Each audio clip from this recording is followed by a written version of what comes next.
Can I ask you a question? Have you ever walked away from an appointment thinking, I know exactly what I should have said? Maybe the client wasn't doing their exercises. Maybe they kept saying, yeah, but maybe they were frightened to move, or maybe they simply weren't ready to change.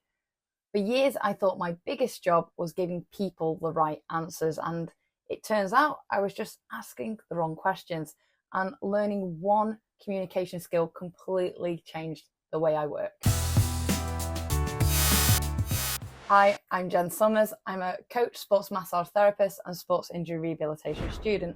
Last week, I made a video about why clients don't always do their home exercises. If you haven't seen that yet, I recommend watching it first because this is really the next part of that conversation.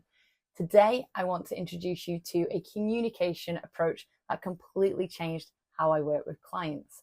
It's called motivational interviewing. Now, before you click away because it sounds like psychological jargon, just stay with me, because despite the name, it isn't about motivating people, and it isn't even about interviewing people.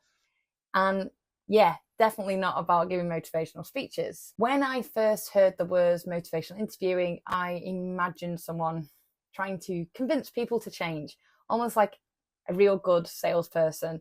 And that's not what it is. In fact, the more you try to persuade people, the more likely they are to defend the opposite position. Think about that for a second. Have you ever told someone you really need to do your exercises only for them to immediately explain why they couldn't? That's completely normal. Humans naturally defend their own position, even when that position isn't even helping them. Motivational interviewing is simply a way of having conversations that help people discover their own reasons for change. Instead of telling someone you need to do your rehabilitation, I'm much more interested in helping them answer a different question. Why might doing your rehabilitation actually matter to you? And that's a completely different conversation. One is about me persuading, the other is about them thinking, and those aren't the same thing. One of the biggest shifts for me came when I realized my job isn't to put motivation into someone, because I can't make somebody want something. What I can do is create the kind of conversation where they're more likely to discover their own motivation, and that's incredibly different. Instead of talking more, I started listening more. Instead of giving answers, I started asking questions, and instead of fixing, I became curious, and ironically, those conversations often became much more productive. So imagine a client says, I just haven't done the exercises. Now, most of us will instinctively think, okay, how do I get them to do the exercises? And motivational interviewing encourages us to just pause and ask ourselves, I wonder what's happening here, because maybe they're frightened, maybe they don't believe the exercises will work, or maybe life has just completely overwhelmed them this week. Until we actually understand that, we're just guessing, and guessing rarely leads to good conversations.